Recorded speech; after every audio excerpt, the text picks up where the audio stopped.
first order on the agenda, are there any additions or deletions? Anybody? Not, can we get a motion to accept the agenda as is? Yeah, I'll move to accept the agenda as is. All in favor? And it is carried. So, first order of business on the agenda is 5.1, the POV 24R1 reserve policy. So, Don, you want to comment on that for us? We can, and CFO Cindy can certainly move in. We didn't have reserve policies here that we could find. Nothing we ever did. But we wanted to update a reserve policy, and especially when we're collapsing bank accounts, consolidating things, and as we move forward with the town, we want to have proper governance of the reserves. And for the purposes of the gallery reserve, is like a savings account, and it is dedicated. So it allows us to save for financial replacements and capital costs, it fund emerging needs, fund current future debt repayments, and it can be a tax stabilization fund. What that means is it can limit the control tax rates or user fee increases. It provides working capital and to ensure service levels. We benchmarked a bunch of reserve policies from a bunch of different municipalities, which is what we typically do, and consolidated some of the best, and we conferred with how they should work, and we wanted to keep this simple. There's a lot of reserve policies out there, so absolutely complicated that they don't serve a function.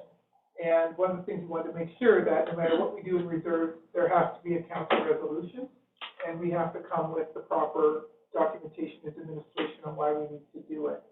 CEO Cindy, you can grab this in a sec here from me to say anything further in case I missed something, but we wanted to make sure that we had a list of reserves, 5.5 in the policy. That doesn't mean we have to have them. It gives us a list for future. And it also talks about the fact that we have an interest-bearing formula, and Cindy will talk about interest. And we have a section here called perpetual care because we are looking after the United Church graveyard, and there has to be a perpetual care reserve because it's almost like a trust account in a lawyer's office, so that it takes care of the graveyard. It also takes care of interment, and it takes care of large casket interment as well. Reallocation to change the purpose of reserve funds by transferring the funds from one reserve to another. That is all resolution. The creation of reserves when funds are set aside for future purposes. Again, council resolution. And uncommitted funds, what that means is funds that have to be approved by council to be used towards specific expenditures. One of the things that Cindy and I talked about is the interest on these reserves. So Cindy, I'll let you. Yeah, because the majority of our interest that we earn comes from these reserves because there's $1 million sitting in that. So my thought was whatever that reserve earned should be transferred to that reserve. Does that make sense? The biggest issue with that, though, is like you can't really even do that. You need to have council make a motion every time you want to do it. So what, every month when interest goes in? No, I think it's just sitting in that account, so then at the end of the year, once I know what the total interest for the year is, I would just come and make a motion to transfer based on the yearly interest.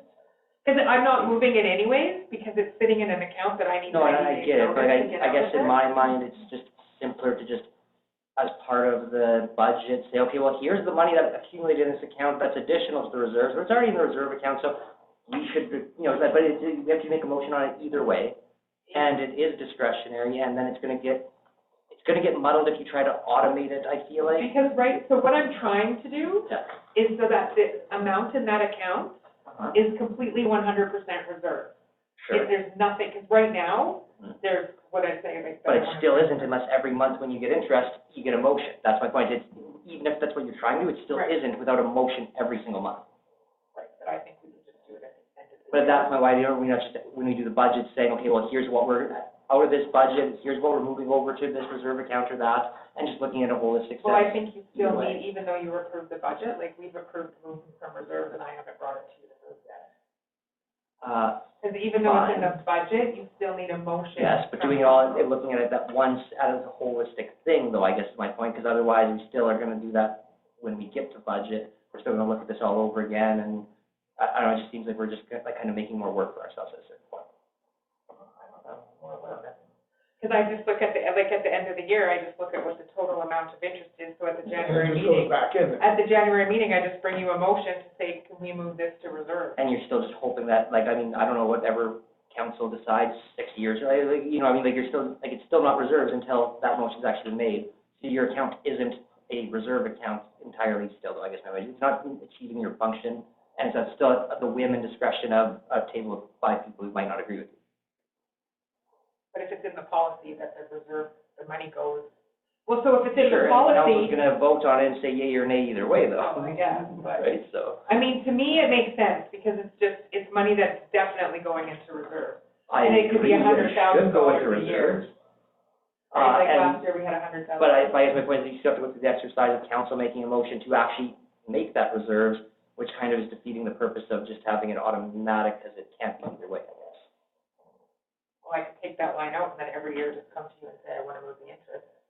That's essentially what we have to do regardless. Yeah. Just because of the way the MGA is written, that's effectively what we have to do, Yeah, so I'm just putting it in there so that people, it's in their head. Yeah, For so we future have to people bring it too, back right? for the meeting on the 20th. Yeah. And I don't really care, it just seems Yeah. like it's complicating something that has to just be a motion each year either way, so. Right. I don't know, it seems easier to do that, the way the MGA is written, because it's achieving the same thing.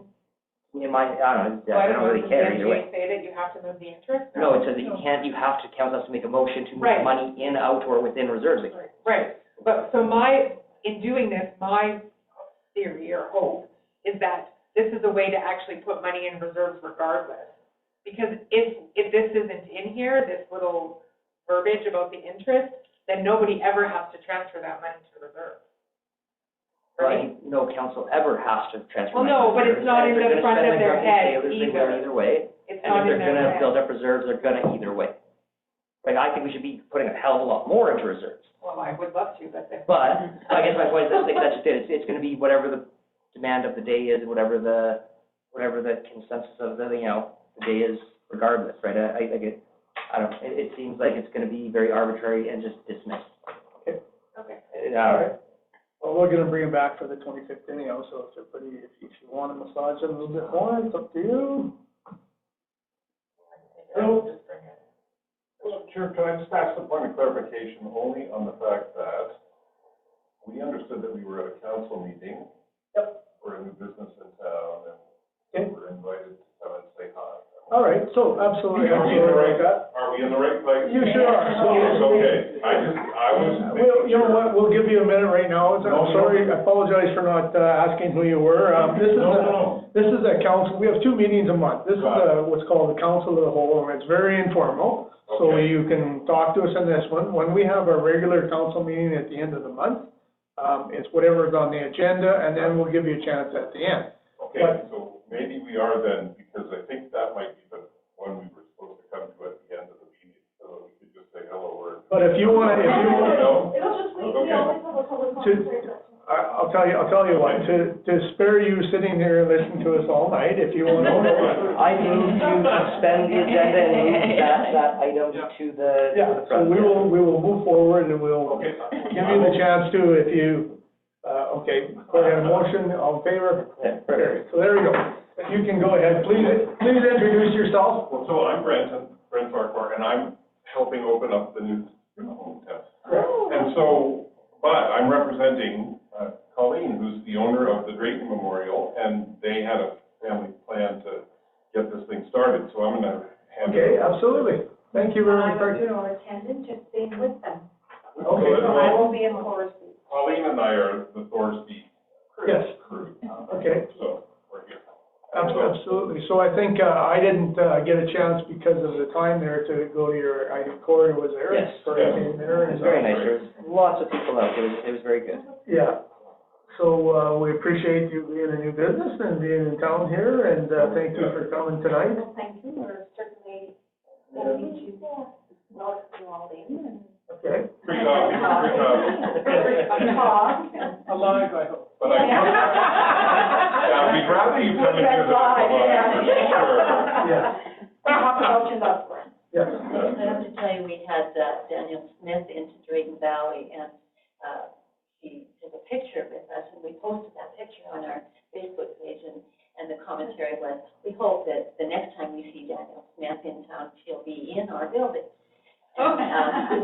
going the wrong way. We had to back up, so, yeah, we'd love to see any of you in our building. Yeah, you're gonna no fly or something all of a sudden. I'll have to tell you that, we faced some, opposition when we opened the funeral home in, Drayton Valley.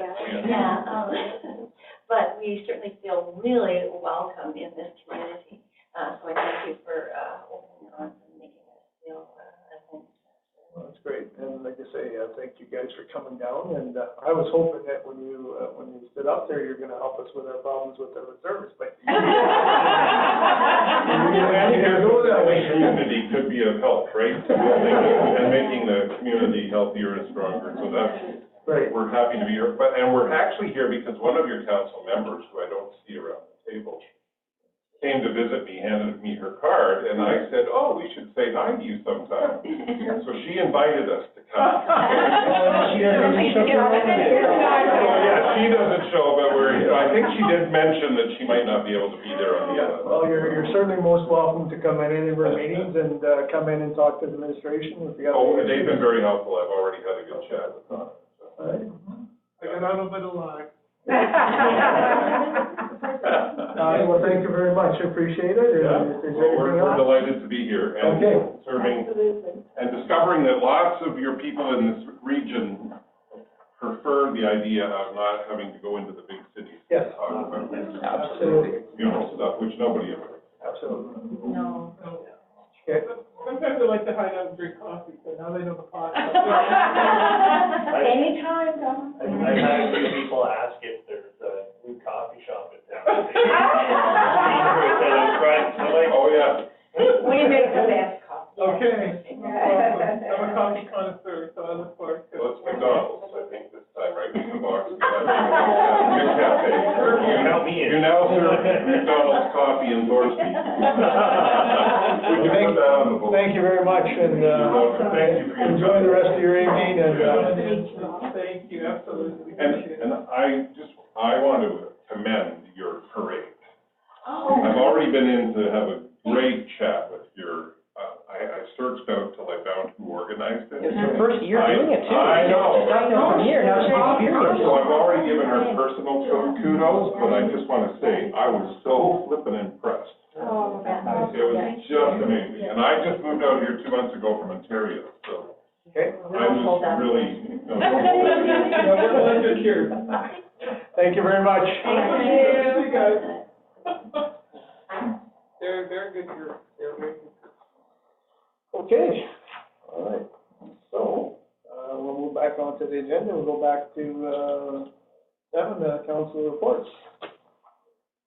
Anybody has any other comments they want to make, Devin? No?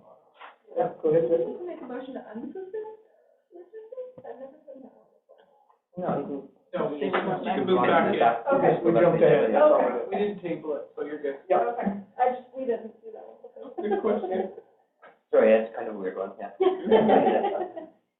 All right. What came to mind at the moment? Okay, council reports, first one for myself, May 7th, we had the special audit meeting there, May 8th, I attended a couple of meetings with interested parties regarding water. 14th, we had our council of the whole. On the 18th, we had the parade and Kate at the complex. Andrew Butchenko was there, talked to him a little bit. I took in some of the slow pitch. And for the most part, it was a pretty good weekend. You can see, Jesse did a fantastic job on the parade, and I have nothing but good comments about it. May 21st, we had a water team, we had a meeting with Leo regarding water. On May 23rd, I attended ATCO Cup there in Edmonton, the second time I did there. It was kind of like first jumping, that's a good thing. We had our regular meeting on the 28th, and then the 29th, for the first time ever, just to see what was going on, I went to the city of Leduc, the state of the city, see what was going on. And, it was an hour and a half, I probably won't get back. Anyhow, it was good to find out what was going on and see there, and Donna dragged me there, just, otherwise I probably wouldn't to a council meeting, or? No, it's It the comes from new- the state of the municipality just bought. And then, yeah. We go next week to the county. And the county has one in, next week. It's just as riveting. Yeah, I'd like to see what they're up to, so part of the, do see what's going on. They're gonna be very quick to tell you how they were so wonderful at making a 0% tax increase, and they will neglect to say that that is actually just because of an increased assessment base. So anyhow, it's just, it's good to get an idea what's going on and all that, so, and that was my report for me. Any questions from anybody regarding that? All right, if not, I'll turn it over to Councilor Corey. Okay, I was supposed to do this at the end of last week there, and it was like the most lengthy days ever for income I've been to, for these things happen. It's like constant, like, huge, big blocks of time that are just nothing. And then, just short enough, you can't actually go do anything else, but you're like, so I'm just gonna sit here for 45 minutes now. Just, that's what we're doing, all day, like, we're always waiting around for 45 minutes for nothing. So it was, like, 8, 9 at night, every single night, and 6 a.m. starts, like, every morning, by the time I had to get up and do, like, parking and get to breakfast and get to the first thing, so. Very lengthy, days that have been last week, and, I definitely did not fit it in at all, because I fit in nothing I was supposed to fit in, because of a lot of weird scheduling. But, that being said, it was a stupid month, so I probably should go over a bunch of these things with, everyone. There was the Duke Regional Housing Foundation. I had told you guys earlier that the day planning was getting rescheduled. I think formal invitation should have went out to everyone at this point. Did you guys get that? And I think you told us at the last meeting, it was July 7th or something. Let's take a quick look here. It is July 5th. Was it 10 to 11:30? yeah, that'll be the one. Yeah, 10 to 11:30, July 5th. So you should have got invitations at this point, and that is no longer tentative. And we had, Larry Trev as well. We had the municipal conversation, that we do every year. And it was in Beaumont this year. It was well attended. I feel like it's kind of a hit and miss, depending on if it's a lot of value. I don't think anyone from here has put from discounts to ever win. You guys? No. So I don't know, I was gonna see what you guys kind of thought, because they can put back to them whether we should be doing them or looking at it before that. I feel like it's kind of the same, kind of preaching the choir, you just get like the same people that you're always talking to, you come talk about the same thing you're always talking to, you don't really get a lot of them. And that was like the point, was to kind of ensure everyone had more exposure and greater understanding, and like talking to, it's not for me as a board member to go to it, it's intended that like, John can go learn about, whatever's going on with housing these days, right? So I don't know if it's really achieving that point, I guess. Well, it's because it's always during the daytime usually, which sucks, for me. I agree. But that being said, I feel like the daytime thing was what worked the best for everyone else. Well, because they can use it as their job, probably. Yes, but then that's why you get mostly just people who are people actively Yeah, engaged in yeah. housing Yeah. in each of the municipalities. The staff, positions that are directly related to that all come, like they always do. But that's not, again, it's not what we're trying to attract. So I think if it works well for them, that isn't really the point, I guess. Yeah. So I don't know if anybody has any thoughts or ideas or input. I think they're very looking forward to that. So Occasional nights or something? well, they do it like just once a year. Well, we did that where we go to the Pleasant thingy that they do just for us to meet. Yes, that's Yeah. a little different. Yeah, but nothing really. So the municipal conversations, like the format's always a little bit different, but it's generally kind of focusing on more a topic and having speakers or discussion or something that's kind of somewhat engaging yet somewhat informative on a more specific topic that relates to housing. As opposed to like those that's like the wine and cheese thing at Plainview is to just go meet people. Yeah. And, Well, you know what that is. so it's, it's a little different sort of context. Then I had on the 9th I had the finance committee for them as well. I had for YRL they had finance committee.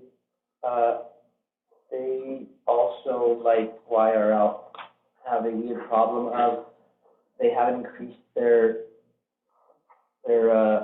funding from, like, for member municipalities for so long, it's gotten so widely distorted that it's one of the lowest in the entire province, whether you look at it per dollar, or whether you look at it per capita, or percentages, or however you want to look at it, it's kind of disproportionately low. So they, you know, they want to increase that, but they also have a fairly overly robust reserve account. So how to reconcile those two things is essentially the large thing that, you know, nobody's going to want to increase the amount of money that we're paying to them if they have too much money in reserves, but they keep budgeting for a loss and then somehow having a surplus loss. Since I was on the board last time, you know, 5 years ago, they've had that same problem every year.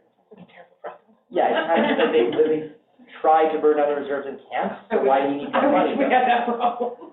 But it, you know, things keep coming up that for whatever reason they can't spend, you know, do a project or whatever, and then they're in a surplus position again, and the reserve account just keeps growing instead of shrinking, so I don't know, it's hard to justify increasing that. The Leduc SCSS meeting, I don't know, it was SCSS meeting, I got some updates from Dean mostly, and it was kind of quick and to the point.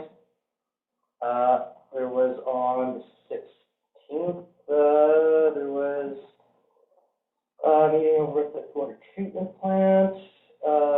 There was a meeting with Daryl and Donna here on the 22nd about that.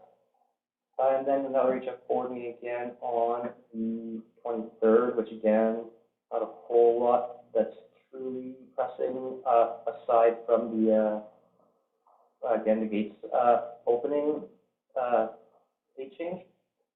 We are doing a little task force look at kind of how and what we're going to do with Plainview. It's kind of getting past time and needs some development, and we've got to figure out how we're going to do that because, you know, I don't have $50 million laying around, so that's about what we're looking at, and we need to figure out how to come up with that. So that's not happening just yet, but that's going to be kind of all that's happening with the RHF over the summer.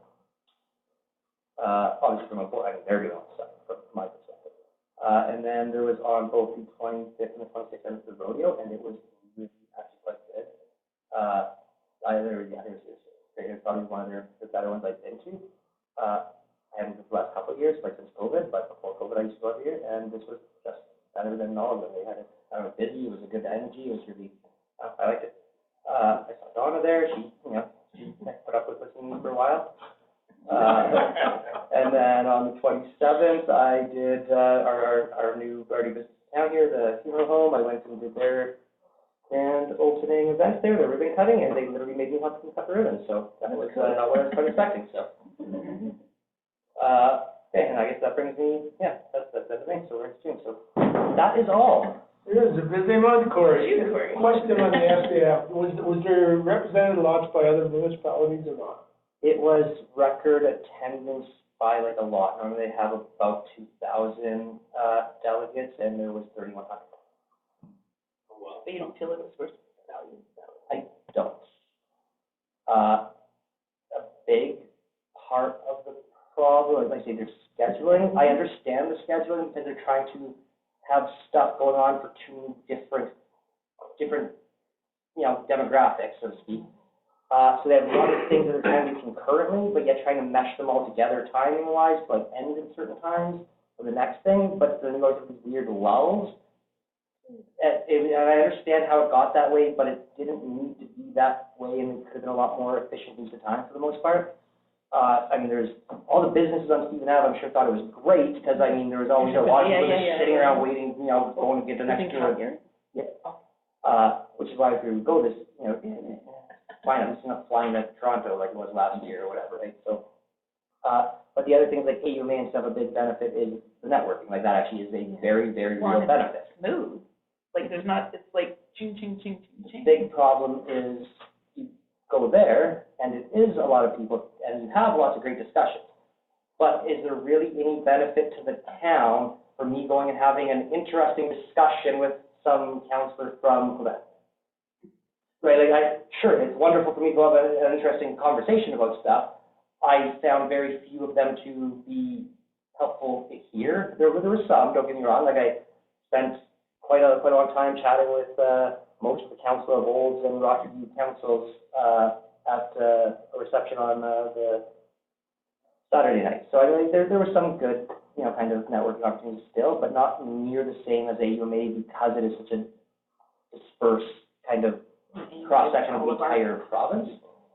And even saying like, okay, so instead of having, like AUMA, how we have the provincial minister and the premier and the provincial party, they often come and talk, same thing, but it's on a federal level. But municipalities are not controlled in any way, shape, or form by the federal government. They are constructs of the provinces. So what are we talking about? Because when the answer to everything is, I don't know, it's under the province's jurisdiction. Yes, that is right, that is correct, but then why are we here? What are we talking about then? So,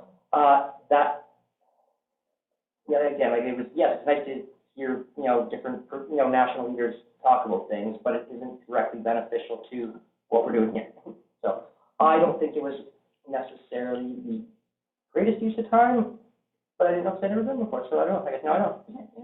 It would be a lot of years before they have it back here, anyway, I'm quite sure. Yeah, I feel like, it was so long. I mean, it started like, there was stuff on the Wednesday night, sort of, but it was very much like Thursday, Friday, Saturday, and Sunday, and they were like 7 a.m. starts for breakfast, and like I wouldn't come back to my room till like 8 or 9, so it was like long days, all for it. You could cram everything into 2 days easily with just better planning. They're famous, FCM was famous for extending things. Dragging out. Oh, dragging out. Yeah, like it was just not necessary. Like, I was like, well, fine, but why? Like, yeah. Even their granting process, like they have a bunch of grants, right? And I had a very lengthy discussion with them about some of the grant streams, the building efficiency ones, and definitely explain some of the reasons why they don't get as much, application as they would like from it, because it's just unwieldy. It is unwieldy, 100%. And they haven't figured out that, we don't get the tax credits, carbon tax credits or anything. It's all taken away from us, right? We don't benefit from this stuff. And I've been watching their grants too, and there's always a couple that look good until you start reading it. And then you go, there's no way. Yeah, they're very hard to actually report and, deal with all the paperwork out. Exactly. And they get a lot of money from the federal government. Well, and that's one question I asked them that they didn't have an answer for me. The one manager for the, like I said, I can't remember what it's called, but their building efficiency grant program, talking with them, and with the wonderful new legislation as it is in Alberta, how does that work? Are we allowed to apply to FCM or no? Because it's almost always federal dollars that are just being routed through. They're just administering federal dollars. It's effectively a federal government grant. Are we even allowed to apply to it without talking to the province? I don't know. And they didn't really have an answer either. They kind of looked at me like a deer in the headlights and said, why wouldn't you be allowed to apply to whatever grants you want? Well, because the province just passed legislation saying otherwise. Yeah. So they were very, taken back, and I don't think it occurred to them until just then. Right. Yeah, and basically with that bill passing, so do we have to actually talk to the Kaiser every time we want to apply for a grant now, or I don't even know how this works now? I'm assuming that's if I read the legislation but not interpret it, that's what I have to assume. I'll say it that way. Well, yeah, that's what I'm kind of, I think, but yeah, I don't know. I don't know that there's any clear, and clear how to apply for grants anymore. No, and we know that they wrote that legislation for Edmonton and Calgary because they were bypassing the provincial government. Sure, but how do I apply for a grant though? Because we still need to function regardless, and I don't know, do we just never apply for a grant that's not directly from Edmonton then, or? Well, one of the things I'm going to do here in the next week or so is I'm going to phone the chief of staff to McIver and say, hi, how's this work? Well, yeah, this is actually kind of silly. They need to have at least some template of who do I talk to even to do this then? I don't know if they thought this through. Do they actually want you to phone them every time we decide to apply for a grant? Yeah, I don't know. As far as I can tell, that's what they're asking. Yep, that's exactly right. And there's lots of grants in the federal government that... Yeah, so if we apply to 78 grants in a month and every other municipality does the same, they actually want to go through and sort out all this and approve and say yay or nay to all those? That might be kind of fun if we all did that. Well, I guess is this actually what we're doing now? They did that, make that clear in the bill at all. I don't know, even the gas tax, whatever you call it. I don't know, do we have to we ask them first before we cash the check? Like, how does that work? Or technically, if we accept the GST check, I guess not GST anymore, but, or sorry, the gas tax. If we accept that money, we technically are violating the law. So what, we're supposed to just like throw the check in the dumpster, or like, I don't understand how this works now. Again, nobody had answers to these questions there either, but I did actually make a point of asking some of those questions, and everyone looked perplexed and realized that, oh shit, I don't know the answer to that. I love it, that's awesome, good for you. Good for you. Well, maybe what we should do is follow up with SPM and, copy to the Premier going, we have these questions at the SPM, can you help us? Well, yeah, I know, like, I asked, like, other municipalities that were from over, like, I don't know, how are you guys dealing with this? Like, what are you supposed to do? Like, how is it that we all work for the caucus now, and, you know, isn't that great that, you know, you're not an elected official, you're just an employee of, the Premier, and, how do you apply for grants, and how do you navigate all this? And everyone had no answers, and no one else seemed to understand what the hell to make of it either, and anyone from a federal anything was just like deer in the headlights of like, oh shit, we have no idea how to even respond. I'm surprised they knew where Alberta was. So. They had heard of it, but only because they were currently in Alberta, they knew they flew into somewhere. Yeah, flew into the wilderness.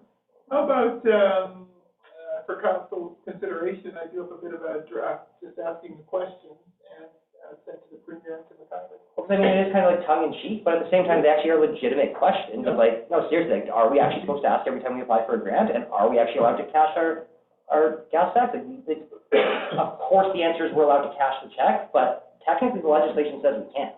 Yeah. Okay, I'll come up with something for the next. So I don't know, yeah, it's, like I say, it seems really stupid and contradictory and backwards, and I don't know. It's bizarre because they're mad at Edmonton and Calgary, that's the problem with this bill. And in some regards. Well, yeah, I mean, I've even said the quiet part out loud several times over the last couple of weeks, like, he literally has said as such. Yeah, 100%. So deal with the two big cities that are going through your back door, that's the problem. Well, like McIver, like one of his big examples, he multiple times, again, said the quiet part out loud accidentally, was the, Edmonton, they didn't like that Edmonton kept mask mandates longer than the province wanted them to. Okay, well, why does that mean I can't apply for a grant for, like, what does this have to do with anything? Like, so, like, I don't know, I don't get it. Let me draft up something if the council is amenable to that. Great idea. All right, thank you. Anything else? Okay, Councilor Miller, nothing from him. Councilor Musson, I think everybody's got it, so we'll just, use it for information unless. What's that May 7th CFO meeting? What was that? That's the special audit meeting. Oh. Like, I didn't have them. I know, that's what I'm like, I did hear. No, it's just Tracy though, I was like, I didn't have a meeting with Tracy. Any other questions on it there? I looked at it as well. Oh. Okay, Councilor Ash. Okay. So like, I guess on May 7th, we had that special council meeting. And then we had our library board meeting, which of course Tracy put in hers as well. Discussions of summer programming, closing on Saturdays for the summer. And of course, no board meetings during the summer. We're working on policies. And then they do have, there's some ladies that host a circle discussion. They are English as a second language. I believe a lot of them are Ukrainian ladies.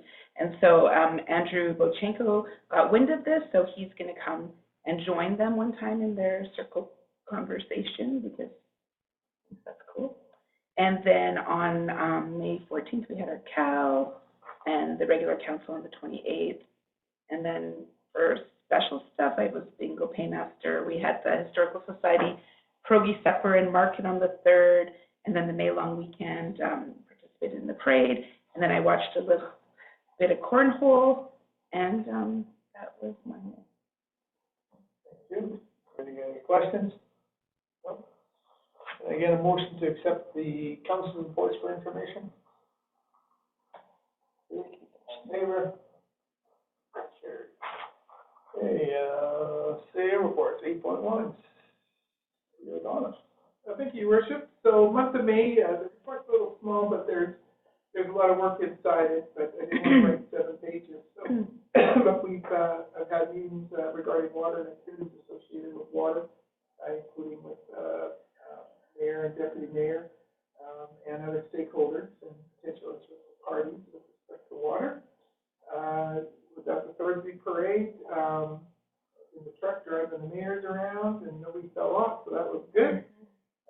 cutting, greatly attended, all the cake demolished and enjoyed by everyone. In fact, my husband and I took one of the big slabs over to the Haymaker Center at the conclusion that they had a big barrel racing event there. So we took a big slab cake over to them. They were all sitting around afterwards around a bit of a campfire there, so they were enjoying the cake. I probably have the wrong number here, probably over 31 entries, so correct me. But anyways, the parade was wonderful, many accolades and excitement for next year already. We've had a lot of folks say to us, bring a marching band back, and you know, the arena was well attended, the ballpark was well attended. We're getting nice compliments now with Dylan at the rec center, making sure that's all clean and tidy. Still got a lot of work to keep it up, but I'm noticing all the fence lines are now, for the most part, weed whipped, and the flower beds are weeded, and so on and so forth. Routine meetings with the regional CEOs. One thing that did come out of that is we'll look at a disaster exercise in October. So we're starting to plan that. ATCO's still on the table, but they're doing a little bit of rejigging in their office, but they will participate. And we'll look at it on the recovery side. In other words, how to start municipality efforts to shut down for a couple, 3 weeks with respect to a wildfire. We will have council in a bit of a mock exercise, right, or declare a SOL, a local emergency, just to have a little practice. And we'll do that. CO meetings with the CPOs for touch base and service level discussions. So we meet with, Savannah and I meet with our CPOs once a month, and we look at service level, we look at case stuff, we look at what's going on, what's happening, what can we do. And we've started to do the unsightly premises now, so that's what CPO Pitchick is busy with. He's got 40 of them here in town that he's going to work on to help clean up. And these aren't just, you didn't mow your lawn, it's 2 inches high. These are, you need to clean the yard. No, that's okay. We have that one that was cleaned, I think Denise cleaned up that giant lot there. Yeah. And it's supposed to go up for tax sale. Are we doing that? Yeah, I have to contact the company. Yeah. Well, I think we have to get in and mow that one. Because it's a bit of a mess. Yeah. There's a few in town. There's a few. Yeah, that one we just not automatically get the contractor naturally. But we've got some good ones, and we've got some estate ones, and those aren't fun. I mean, you feel kind of sad, right? But you have to deal with the estate or with the real estate seller or whomever.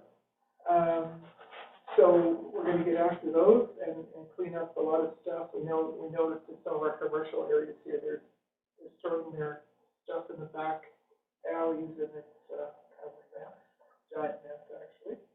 So Council will be on looking at that, and of course I have his staff here as well for the month. Andrew. Yeah. So that's just one. There's one on the corner that's for sale, there's a few others, anyways, that's this summer. The notice has gone out in the paper, mow by the 20th, or we mow on the 21st, send you the bill, and then fine.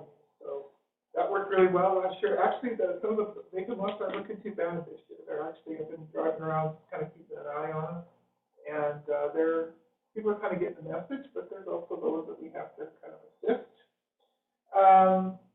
Scheduling the project still in the project management stage, so the old water treatment plant is scheduled to come down, but it's all passed in the budget, so we'll work with the salvage contractor and Alex Bowman to get that ready to be salvaged, taken down, and filled. So that's in the works. The town boulevard will probably look in the fall, simply because if we're going to seed it to a ground cover, all the dirt has to come out, the rocks have to come out, new loam has to come in, then we have to roll it like a lawn. So you don't want to roll it and have seed in there and people walking all over it. So we'll leave it alone, we'll spray it for weeds, and we'll just leave it alone until the fall. Then once we roll it, it'll freeze that way, and then we can seed it in the spring. So we just have to do a couple more things with the ground cover. We want to see them. We have to ask a few more questions. So that will be done. The water project we're working on constantly, and we're liaising with our partners, and then of course the council corresponds to the GOA was there in time at the legislature with respect to Bill 20. And we have acknowledgements from the Premier and the two ministers that they have received it. I will follow up with them for discussion. And of course with our two, and so lots of stuff going on. June's another heavy month with a lot of stuff going on, but that's okay. That's what makes Thursday exciting. Our peace officer staff, if you look in May, we've done 42. If you look at year to date, we've got a lot of positive changes here. Not everything's going to be positive all the time because we only have so many hours, but John's public engagement is up 75%. He's done 42 year to date. So that's playing basketball with the kids, talking to people at the auction mart, that's stopping people at the street, that's all sorts of things that he does.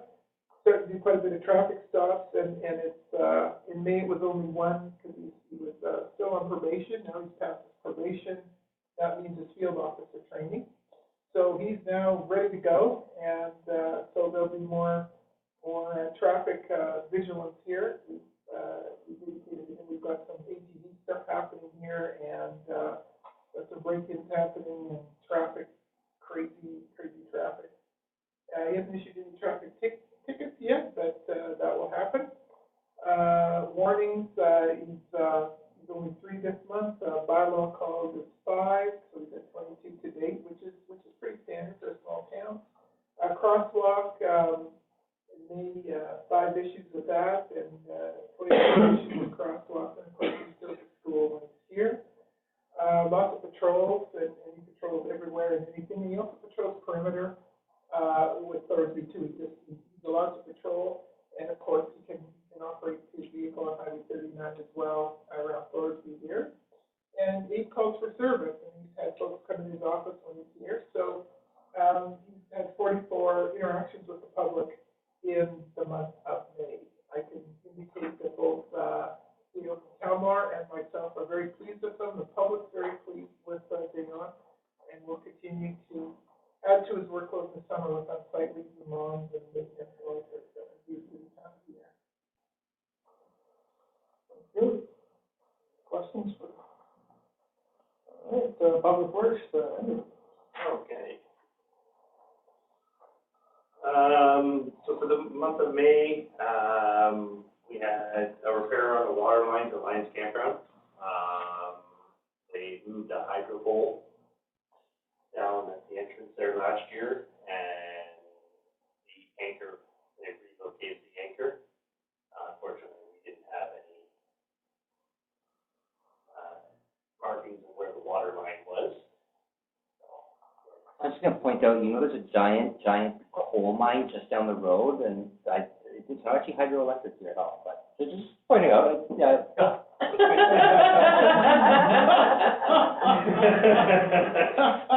Powerful. You sound like that. I was going on about the hydro bill. I've never had a hydro bill in my life. We burn a lot of coal just down the road. I'm originally from the East Coast. I know, it's short. I'm actually very excited to have a hydro bill because it's a heck of a lot cheaper. Oh, I was fine with having one. I'm just saying we don't really. That's a giant mine for a reason.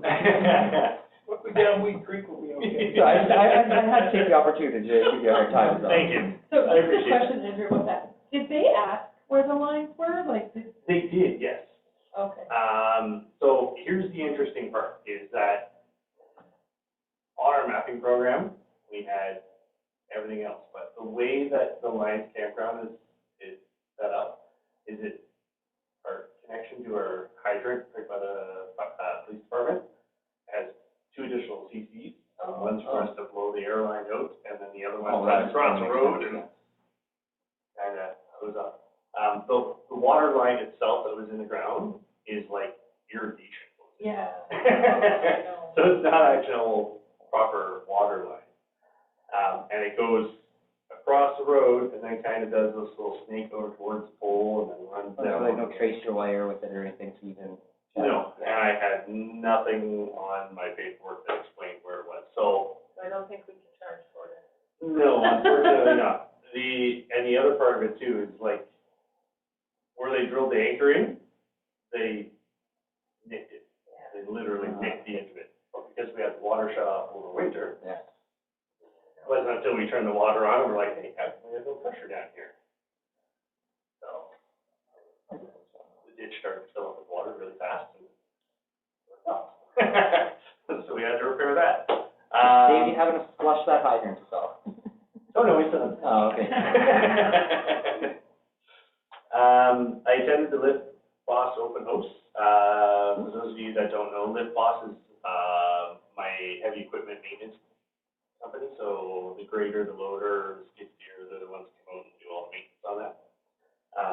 an open house. It's a pretty interesting machine with out there. That's definitely more unique for small municipalities. It's the first time I've ever seen a skid steer with a backhoe attachment on the back. Oh, really? Yeah. Like, I don't know, like, you have to see one? A track skid steer Yeah. with a backhoe. Yeah. No, I've never seen Really? it. Okay. I mean, I get they're not like the norm, but yeah, I don't know. Yeah, I've never actually seen one. Super handy, yeah. Yeah, I've seen, mini backhoes, Oh, yeah, sure, but yeah. but yeah, it was actually pretty cool to see that, and I got to play around with it. Well, that'd be fun. I've never got to play with one, I've just seen it. Yeah. So there was that. Had a meeting with, our CPO, in regards to emergency management, trying to work out some plans of having a mock simulation. And, I'd like to work with Kalmar and surrounding areas and instead of us already knowing what the situation is and kind of knowing what the outcome is, have them build a profile for us and be like, here, this is the situation you got to put into, right? So then it's a little bit more think on your feet rather than knowing the answer while you're building it. Yeah, no, if you design it, there's no benefit for you at all. Exactly. Yeah. Right? So if I utilize them to put those together and then hand to us and us build one for them. Mhm. And then the other thing that Dono and I were talking about is we talk a lot about how to deal with while we're in the situations, but there's not much for training of how do you come back from everything.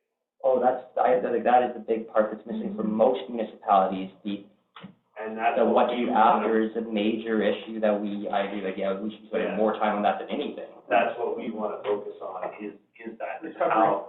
how do we get people back into their reestablish houses? How do we get the town up and running again? You know, what if we lost everything? How do we work our way back Yeah. from that thing, right? So, our thoughts on it are, if we can make the worst possible situation and work our way back from it, then any situation we come into, we're gonna at least have an idea of how to deal with it. So that's what we're working on with that. Road maintenance throughout town, it may not seem like it, you know, there's a lot of potholes out there, even on the gravel roads. We're very limited on that. It's like, we go and take care of the potholes and it seems to want to rain right afterwards and create potholes. Because it brings every day to So. I think every time we're in a drought, yeah. There's nothing about how we're in such a drought, and yet I can't mow my grass because it's always wet. Yeah, that was our other one. We actually had somebody come up to us there a little while ago, and they're like, hey, when are you guys gonna start mowing the grass? And it's like, in between the raindrops. Yeah, it definitely makes it difficult. How many hours go, like, I don't know if you guys do it on like a week or a bi-weekly cycle, like, how many hours, like, man hours does it take to mow all the grass? So if the guys ran all three machines at 8 hours a day, it'd take us 2 days to do all of town. So like 6-man days of time. Yeah. And that's if you did it every week or if you did it every other week? That's every week. That's every week? Yeah, so essentially you could have just one person full-time, 7 days a week, did nothing but cut grass and you would just keep it. Which is basically what we do. No, and I really, there's always ambiguity about like how much time, who, what, right? So I realized I never actually, how many like man hours or man days is it actually? Yeah, going towards it doesn't seem like it. Like when you go over to the rec center and you look at, you know, we got a decent sized soccer field. Yeah. We got 2 decent sized baseball diamonds. Well, you had to get the equipment ready that morning, you had to drive over there, then you had to drive back, or there's other time associated too, yeah. Actually running back and forth and trying to keep it in a straight line. I was surprised even when I started and was doing that. It was like, you know, this takes a long time. Absolutely, yeah, you go cut 2-3 acres of grass somewhere, like, I agree, it looks a lot smaller than it is when you start mowing it. Yeah, and I've gone to Calmar and I've, you know, checking out theirs, and I'm like, man, how did they get all theirs done in such a quick time frame for theirs? And then I realized that, you know, they have a fleet of what we have one of, which is our WAM, right? They've got like 8 WAMs, which is, you know, 10-foot wingspan. Yeah.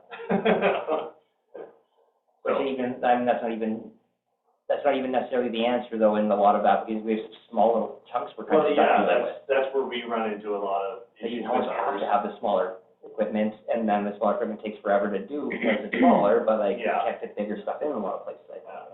And then you look at, like when you're leaving town, so there's the ditch going out of town. You know, I'm not sure if you guys have ever seen our guys riding the lawnmower doing that ditch.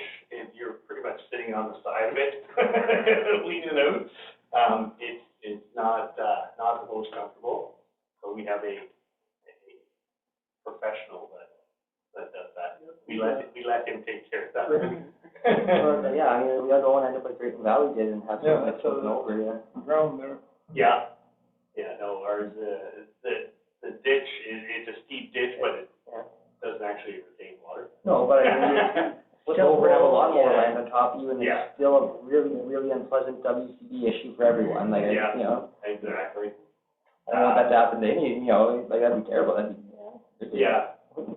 Yeah, our travel time around town is, those things don't move very fast for getting around town, so, you know, that takes up a fair amount of time getting the guys around town and whatnot. And then we've also got, like, down at the river intake, we load them up on the trailers and drag them all down there. Oh, sure, probably like probably 3 guys for the whole day just down there. Oh, yeah. Yeah, so, but I've got it worked out where we only do it once a year now. It's like one hell of a goal of trying to mow through it at that point. Well, I've managed to convince the property owners to get a farmer down there once a year. Oh, and it's he like, bails it. I'm like, hey, it's free stuff. Yeah, we'll make a profit off it. And he was like, okay. Well, if we're keeping the road in a good enough condition for them to get down there, then it's no problem, but if the roads start sloughing apart again, then like, other than that, it's not an issue, I guess. Yeah, exactly. So it seems to be working so far. Working on an assessment of 53rd Avenue. And I don't mean just 53rd Avenue, I mean 53rd Avenue in that area, and that would be to the west of 52nd Street on 53rd Ave. It's very bad, very, very bad. I've had a couple of assessments, or a couple of quotes to have work done there. It's a full tear down of that road to do any sort of repair on it. I do have, our Jared from Select Engineering will be coming out. Odds are our temporary fix is going to be pounding that road back to gravel, until we can do the infrastructure. It will be easier to maintain a gravel road down that area than to constantly be putting material down to try and make it drivable. The asphalt in most of that area is only about 2 inches. When we did sewer main repair down that area, there was like nothing for asphalt. So it will definitely be one of the areas that we'll have to look at to getting the infrastructure done and getting that street repaired.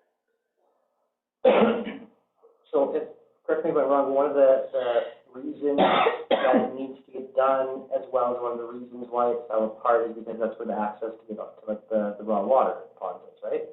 And that's where they sent all the big trucks down with the dirt. So I guess my thought is, I don't know, this is gonna be horrible annoyance for residents, and there is kids and stuff over there, and they have, like, you know, big trucks and stuff. I mean, I guess not all the time, but it does happen. Also, if we're planning on continuing, that we have to over-engineer to accommodate, you know, large, heavy equipment traffic. There shouldn't be large, heavy equipment going down. will always be some, like on occasion at least, though, you know what I mean? Like there will be always something if that's what we're doing. I was thinking a while back there, we had talked, like, Don had mentioned this a while back, and then a couple weeks later, I was thinking about it. Have we never thought of like coming down, like where there's like Argo and stuff, and coming down like 52nd Ave and just coming up from there, making some sort of an access? It's a farm field. It's not, Okay. it's not ours. Yeah, that's not our You have property. to go across this hayfield. Yeah, I didn't know if there's like how much room or space or if there's any easements, or like there's just nothing. There's a, It is a power pole back there, is there? So yeah, there's some sort of but it's easement. only a corridor. Yeah, you wouldn't be like, we've taken trucks down there. Okay, it's just like not feasible, yeah. Yeah, fair, if I didn't know, I just Yeah. figured I'd ask, I don't know. If I don't ask, maybe just no one's actually looked at it, so yeah. Yeah, no, it was something that I've looked at before. Yeah, I mean, if I was one of the people who lived over in that, whatever street that is there, N Street there, it would be irritating, I feel, like, you know, it wouldn't, hey, we're gonna dredge the ponds or whatever, there's stuff going on, I feel like it'd be irritating for me, and then we have to go over to near the road, I guess, but Yeah. if there's a way around it, I guess it'd be nice, Yeah, if both those ponds go away. yeah, no, that would, I would like that. But yeah, we don't know Yeah. anything that, I think I remember, just, like, I knew it was powerful, so I assumed there must be something, but yeah, if it's really not much of an easement, then so be it, okay. no, unfortunately not. So just to add to what you're saying, Andrew, it's not gonna be like regular gravel. No, so Help clarify. yeah, so the thought is that, bringing in the piece of machinery that actually like pounds that asphalt apart and breaks it into small chunks. And then we add concrete powder too, Yes. so that keeps it semi-contained, intact. It'll be easier maintenance and just hard back up every time it rains. Yeah, well, yeah, whenever like the sun hits it, essentially, it melts back into asphalt. Yeah. We'll have a price for you soon. Yeah. Hoping to do it this summer. We've stalled long enough, and of course, in all honesty, council, the only heavy equipment, you're right, Councilor Curry, would be if those raw water ponds needed work, or if they rebuild the berm, or, you know. Yeah, something will come up at some point, it's not gonna be every day, but No. at some point, it's gonna be an issue again, right? Yeah, 100%. And sadly, that dirt never should have been hauled there at all. Like, there's still, another 200 loads that come out of there yet, No problem. or more, 200 to 300. We've taken 300 out already. I don't remember what the story was for that. That That's was all the stuff from Madison. They hauled there. Now, we Okay. used Yeah, I remember there to, being a story, I just didn't remember what it was. yeah, a lot of it went to the sewage system. We built up the edges of the sewage Okay. system. So we still have another 300 loads. Yeah, so it was offered to the town free of charge. I'm sure, because it saves them trucking. Yeah, exactly. Yeah, it did not save our street. No. So, and the other part of it too is, managed to keep ourselves from getting in trouble with that, because whoever piled it there, piled it around a, powerful, Yeah. powerful. A large, powerful. Yeah. So, which is, yeah, it's not good. We could have got fined for that one pretty bad. Yeah, we could. Started grass cutting through town, in between the raindrops. I attended the town of Thorsby parade. I was there and helped get set up, but I was not attending as a town employee. Almost had a monster truck, so. It looked pretty fun. Even afterwards, Andrew Boychenko stopped when we were trying to load it up on the trailer.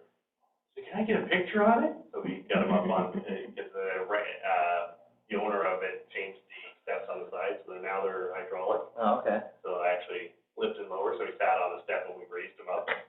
His picture taken next to it. When it drove by recently, it was very quick to point out that it could definitely drive over my truck. Yeah, well, August is coming up. I think it's got a couple kilometers on it, it's not that old, I'm not ready to drive Well, over it. we'll have some cars, we won't use your truck. All right, perfect.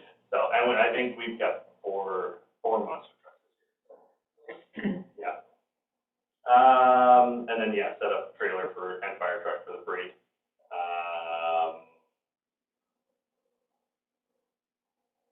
Yeah, I thought the banners were fantastic. Thank you, Jesse, for getting those all put together. Yeah, they were like really quick and they were good and I sort of know that they were priced right and stuff. Yeah. Well, was it like super quick? Like, I can't remember when we ordered them, but I was like shocked. Well, we did order them rushed too, because we wanted to make sure they were here, but even with the rush, they were how much? Rush 6 something, altogether, without GST, it was 400 something, and that includes 2 large flags too. Sounds like a good deal. Oh, exceptionally good, yeah. And they did so I created the graphic, but I don't have a computer capable of doing something that large within like a Photoshop program, without crashing it. So they took all of the original images and recreated my original design for me at no extra charge. And they did it quickly. Canva next time. How's our, They don't have large enough pixels. water meters coming? It's a 20-foot wide. Yeah, it's fine. Fairly large pixels. Yeah, yeah. Oh, you don't wanna talk about that? You sure? Okay. I tried, please. Because it would crush. It would crush. Trying to work out a schedule that I works tried to do that. best for residents, public works, and administration. And Cindy. It's turning out to be a little bit more of a headache.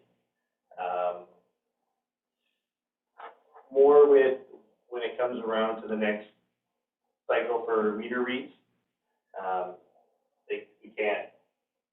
We have to do it in batches based off of how it is on their program, which is, we're gonna start getting schedules. And after Yeah, I that, think Cheryl was making some stuff today for the civil. yeah. Then we have to make appointments, and then we have to go and change some, and then, oh yeah, this is gonna take me. Yeah, so we'll be having a schedule change for the public works staff, so you'll most likely see public works trucks running around on Saturdays, just to make it better for residents instead of trying to be home at a certain time during the week, and stuff like that, you know. And same with the evenings. Even evenings are difficult.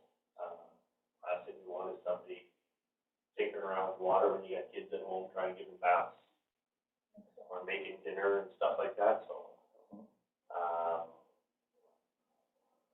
We'll get it figured. Another thing that I didn't have on here, I just wanted to give you guys an update on our river intake. I've had 2 hydrovacs come down.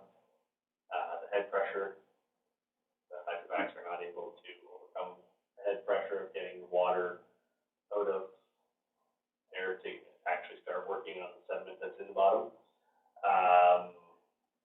I rented a 6-inch diesel drive pump the other day. Again, still couldn't overcome that head pressure. So what's going on? What are you doing? So we're trying to clear out the sediment in the bottom. Sure, okay. Do you remember, was it last year? Remember that video that Team Marine sent us last year? And no, I definitely didn't see the video. I might have not been, if we was at a meeting, I must not have been there or something. I honestly have no idea what we're talking about. I don't remember. Remember, we could re-show us. Yeah, I know, honestly, I'm totally in the dark. I know it was put in one of the council packages, but it was. Yeah, I might have just not been here for that meeting or something. Yeah, so, anyways, our intake is about 40 feet deep. Okay, yes. The storage tank. Yeah. For the pump sit.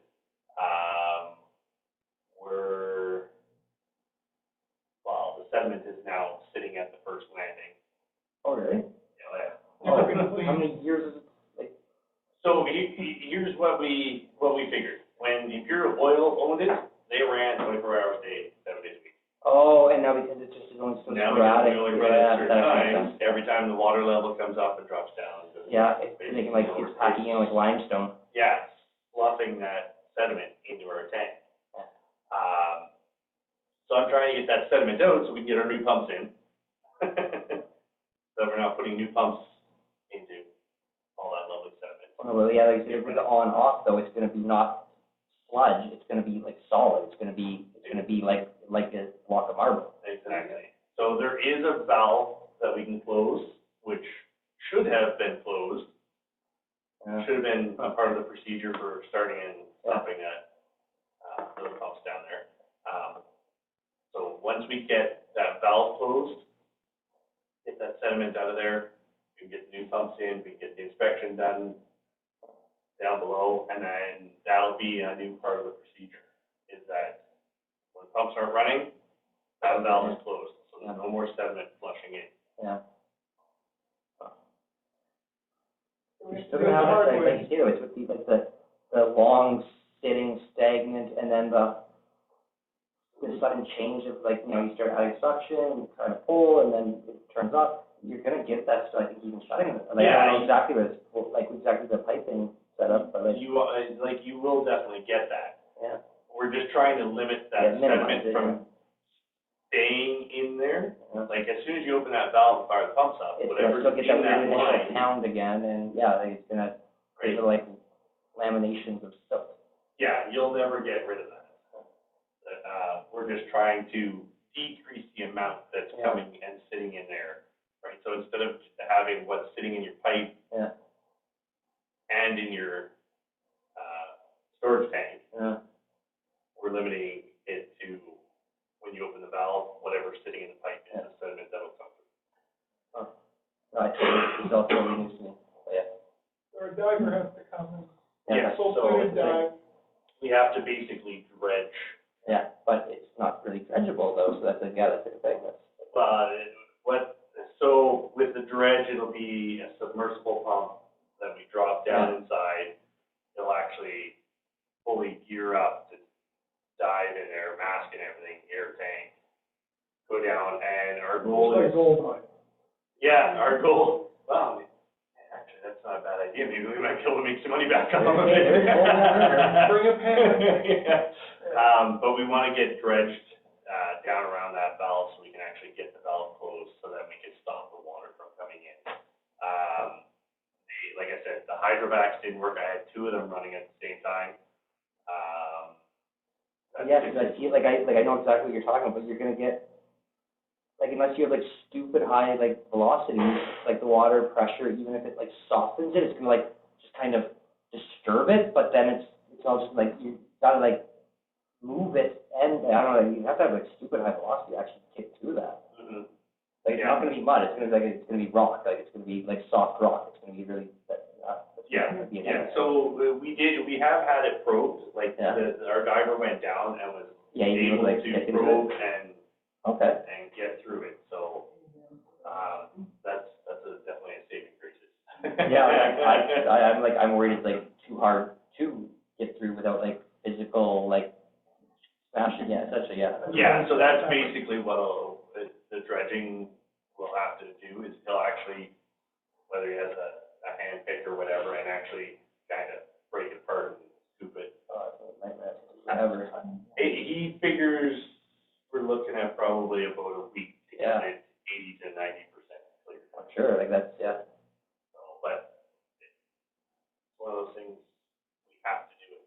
I know. There's no way around it in order to put those new pumps in. Because we won't even get the new pump in the way it is right now, because where the pump was sitting is now left over and. Almost like, I don't know, I'm not sure, like, would it almost be worth like trying to create like a recirc with like a filtration system, I was just drawing like a low volume off the floor or something? It's definitely something to look at. Or just 'cause then you're not allowing things to settle and pop in? Try and keep it suspended, Yeah. yeah. Or even having a little, you know, a 220-volt, 3-amp motor, it's not like it's not gonna break the budget, but then you have to never, you know, it would never can like pack in again. Yeah. Well, I think as long as we stay on top of the maintenance of it, Yeah. it's, Well, no, like I say, even if you're on top of it, it's gonna happen every time the pump turns on and off. Yeah, like I never thought of had to think about it before, but I think you're gonna get like a new, like layering every time the pump cycles on and off. If you have that, like, it's like, say, you're gonna get that weird, like, water hammer, and it's gonna have lots of silts, Yeah. and it has lots of head pressure down on it. I feel like if you, like, let it settle at all, it's just always gonna keep coming back to this. No? Am I missing something? Like, as long as you, like I said, yeah, like, keep it suspended, as long as you keep, like, a churn at the bottom layer, it can never settle. I see exactly what you're saying. I will have to investigate that. Like, it seems like, like, literally, like, an $800 thing could, like, literally make this never be a problem again. I think it's, like, for everything, like, I don't know, like, Yeah. I don't know, it just seems like an easy solution. Like, we still have to deal with it here and now, but to prevent it from ever happening again. I will investigate that more. I appreciate that. I didn't even think about that. Well, I think of lots of stupid things, and sometimes every now and again, one of them are a good idea, so. I appreciate it, thank you. That's good. All right. Thanks for that. Okay, any other questions for Andrew? Going to, do you want to just, accept the Parks and Rec and SDS, or do you want to go through them all? Your worship, I'll just bring some highlights. Kelly's on holidays, and so basically, a lot was going on with programs and events. We've had Chip grad, we haven't had grad, but grad was there. Pickleball's now going 4 times a week. A lot of pickleballers. They were at the seniors luncheon too, and we had a lot of fun with them. 11 out of 12 chicks hatched, so it was the best program ever. Our new programmer is amazing. Like, eventually I'd like to get her here full time, because that lady is just gold. Concession exhaust system's cleaned, and we have to do that twice a year. The new cafe opened, and they have good food. I heard, what is it called? Powerplay. Yeah, I just heard, like, recently through, like, gossip that it had changed even. I don't know, what's going on there? Well, Kelly mentioned it in council. yeah, we had a problem with the old one. There was a lease issue, and we didn't. Well, I thought the lease was offensively undervalued, and I think but either way, I'm sure that's not the lease issue that you guys saw, but my take on it is we are literally not even covering the utilities they use, if it's anywhere comparable to the old one, but. Yeah, no, it was, I'll just say that the cleanliness quotient of it could have been better, and the food slipped a bit. So with the new folks, they're in Kalmar. She's a Red Seal chef, so is he, a partner. And they opened up for the May long weekend, and they served breakfast. And we all went there for breakfast to test it out. Holy smokes. Oh, I didn't know they had breakfast either. We're trying. What time do they open for breakfast? Yeah. I hate breakfast, but Ashley likes breakfast, so if I take her for breakfast, I will hopefully. I don't think they're open right now. No, but like, generally speaking, like, yeah, they're open for special events now during the summer if we have them, but they're open as soon as hockey season starts. Okay. I've asked them to create a signature dish for Thorsby. I know Thorsby was renowned for its pies a long time ago. They really need to come out for them. She is talking about some sort of signature meat pie instead of a sweet pie. So she's thinking about that, and they're doing a great job in Kalmar as well. So the food was just absolutely tremendous. Go ahead, yeah. And just so that you guys are aware, once they do open up, you do not have to drive to Kalmar for Kalmar donuts. They will have Kalmar.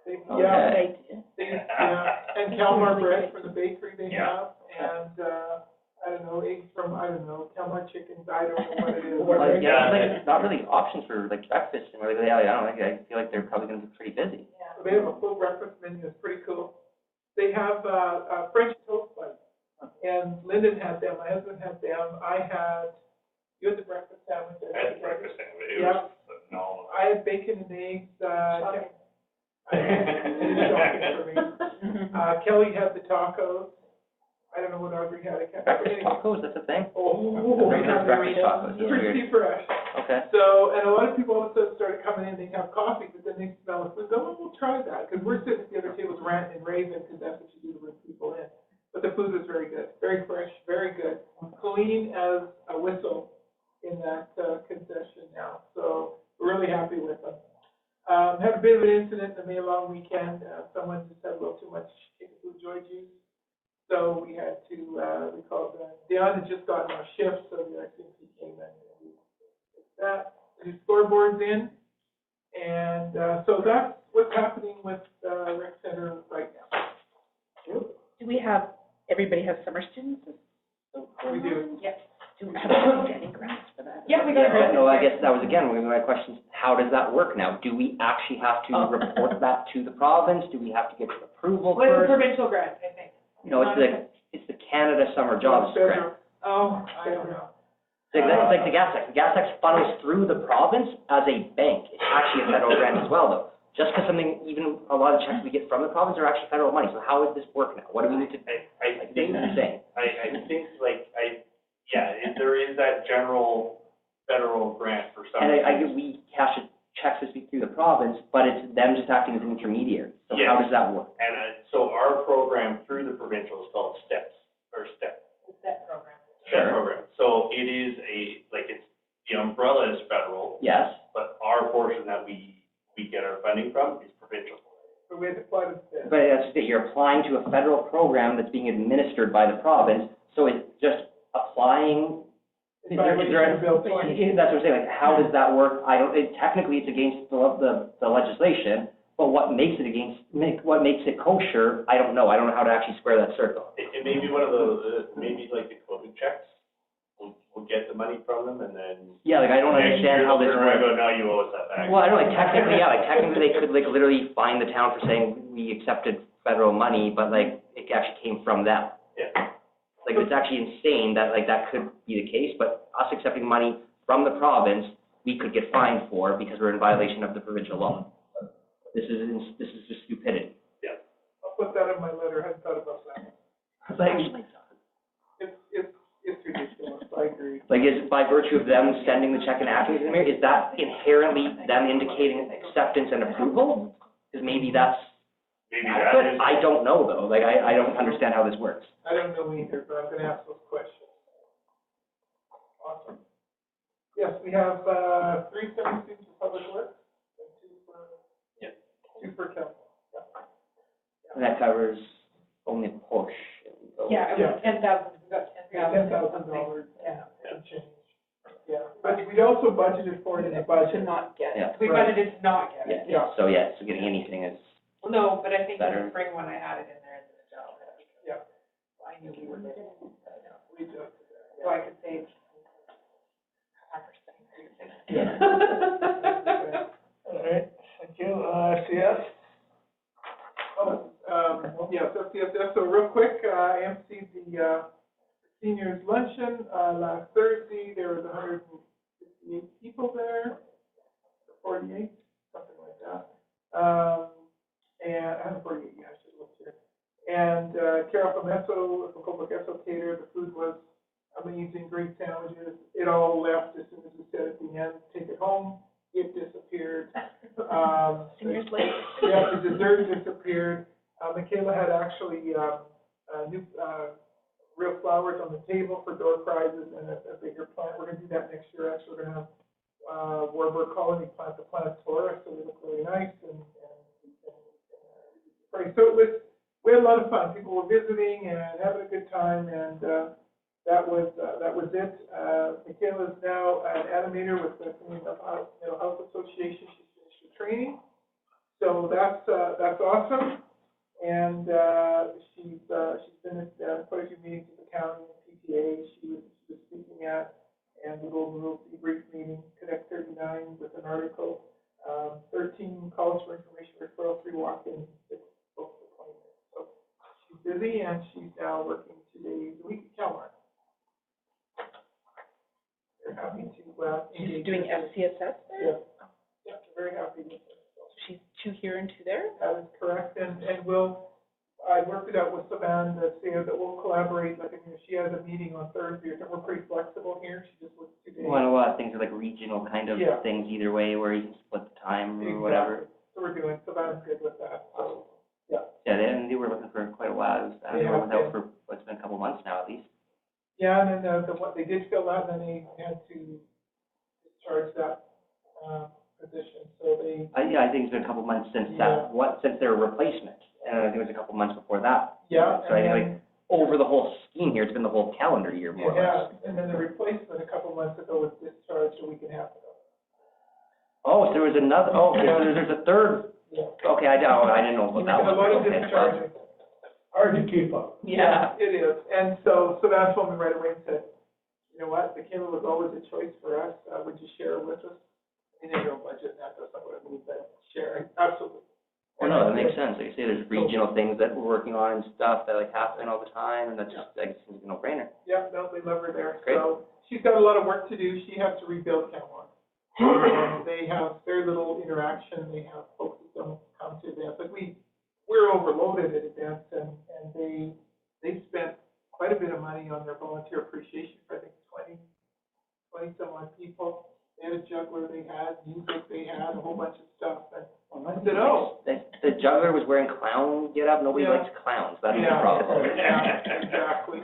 So anyways, well, she's just, looking at building a whole engagement package for them, so that's very good. So that's our report, Your Worship. Thank you.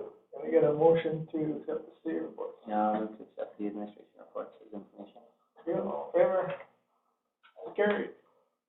CFO Cindy? Me. Yes. So I, in monthly summary, sent the audit report or the results to the government of Alberta. I worked with the auditors regarding the recreation schedule. That's now finalized. Finalized the spring budget. I prepared the property tax bylaw. We processed the tax notices and got them out. I did not meet with that village this month. That was last month. I just forgot to take it out. Processed accounts payable, We had meetings regarding the bulk water. Worked on the reserve party. I had meetings with Badger, meter read importing. Meetings with Public Works regarding meter installs, and there were 0 shut-offs. Wow. Oh, good. So outstanding utilities, $77,487.68, of which $4,991 subject to shut-off. Outstanding taxes, almost $2 million, of which You just sent out tax. looks really good. 60,000 is up for tax recovery, and 28,000 is from 2023 tax notices. Operating accounts, there's $832.80. Savings accounts, $1.4 million, and we were into our line of credit for $232, and it's over last year, but we've had a lot of capital expenditures go out the door that we ordered at the beginning, or were on order from last year, that got moved to this year, and so, I think there's been about $130,000 go out the door for those. And there's another big honking payment in there. So, Yeah, sorry, remind, what was this Village of Halkirk thing again? no, that was last month. Yeah, I know it was, but I still don't remember what it was. We went back and looked at it to see if I made any notes, I still don't remember what it Dylan was. and I just met with them regarding our situation. Like, as like your role as consultants, or if it's having to do with the town? No, it was regarding what happened to them and how similar it was to what happened to us. And so how did we get the updated assistance to them? Okay. Like, on behalf of the town, or on behalf of like the Works Consulting? I'm still No, not it has nothing to do necessarily with clear. our consulting. Okay. We just wanted to know, because we've been fixing things and looking after things, they wanted to know how that was working for us. They've had some significant issues, serious issues there, and they just wanted to know how we've fought our way out of it in some cases.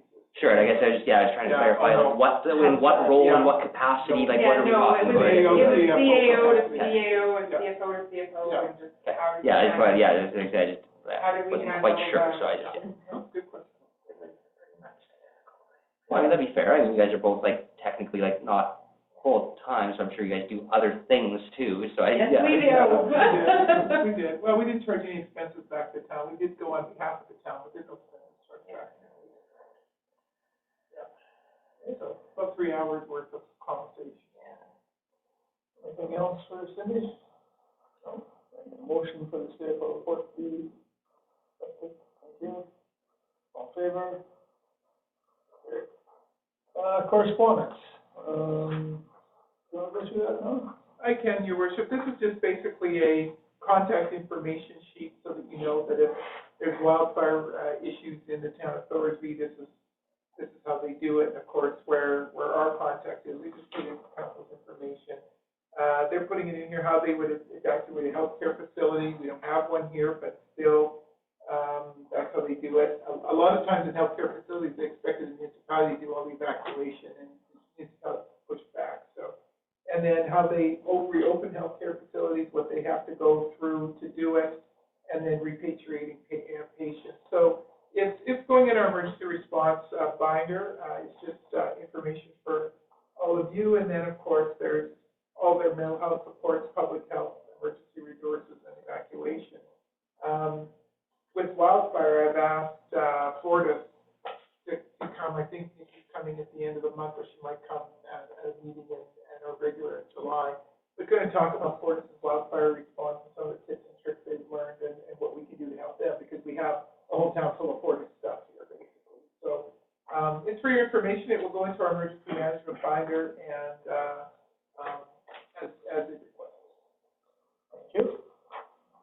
And then 10.2, it's the LGF funding letter, which is actually the MSI, right? It's the new, Yeah. They reworded it. they replaced the MSI with LGF. Correct.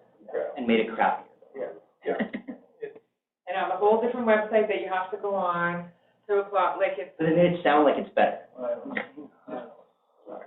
They told us they were doing us a really good favor.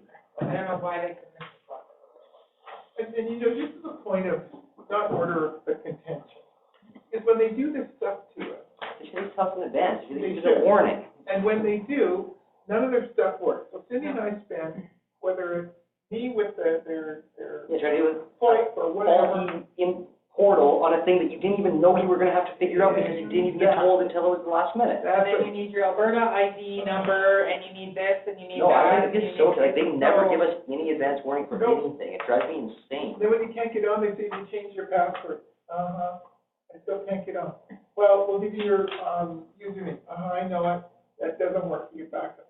Well, have you phoned our office? I'm phoning it now. You told me to change my password. Like some days, Cindy and I spend a morning getting through all this. with all Yeah, these- all for some near impromptu revamp that is just about their budget. Yeah, 100%. That's all it is. So, it's a lovely little amount. But I guess you get it, it's your budget amounts, you know what you can get there, and. Oh, well, yeah, but I knew that already, because this is for 2024, which they published before. And they're also telling you what 2025, right? Yeah, which they've, I just Google everything. Much easier. All right, thanks for that. And then 10.3, Bill 20 amendment correspondence from Mr. McIver sent us a nice little letter. He says a letter saying how he's not doing anything that he's doing, but he put it in writing. He's doing it. Yes, exactly. He gave us a little cheat sheet saying, here's what the amendment is. Oh, and it's like purposely constructed to make it so convoluted, no rational human being could possibly follow what the legislation actually is doing versus what it's compared to. It was like, that was intentionally made impossible to read. Spent Darwin a week. Oh my God, it was so, like, reading that earlier today, I was like, you gotta be kidding. It was just like, they're not even pretending anymore. Good sedation. Well, we'll see what happens. We'll see what happens. We did. Nothing's gonna happen. Yeah. I mean, they passed it, so. Yeah, it's a done deal. It's, I mean, I guess they can, pass bill, 20, whatever, to repeal it, I guess, but I don't think that's gonna happen. All right, motion to accept correspondence information. I accept nothing about this Commissioner Tyler's letter. I think it's all honest.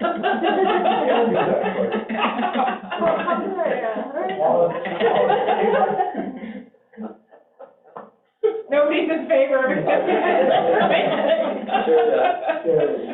All right, so, Irene, you sat there patiently, you're the rest of our gallery, do you have anything to say? Not really. Like has been said before, the parade was fantastic. And that's all due to the little lady here, Jessie. Actually, I've had like so many people go their way to tell me how good of a job you did. Like, yeah, you should, yeah, like it's been like a reoccurring thing. I can't go anywhere without being told that you did a great job, so. They don't tell me what I'm doing, but.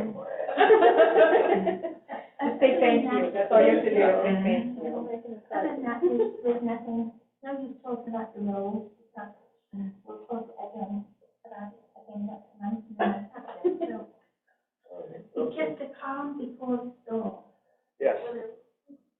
All right. Thanks for the What's warning. coming, Irene? I don't know, I'm gonna go home and drink. Thanks for the warning, okay. All right, then, motion to take a 10-minute recess? We don't have it in camera, We did it. I think we did a thought we had special that. I meeting thought we had before. one about that utility, no? Oh, we don't, okay, all right. We're good. Apology, all All right. right. I don't even know what we're referring to. We did it in a special. Okay. Oh, we've got a complaint, we've got a nasty complaint about the water. Not the water, a new resident, I guess. Oh, that's coming, Oh, she's coming to regular. coming to Okay, regular. no, I have no idea what we're talking about that either, so. We will send the in-camera information, we should have a better system here, so we'll send that in-camera information, including legal opinion to the. All right, well, that's a wrap then. Adjourn? All in favor?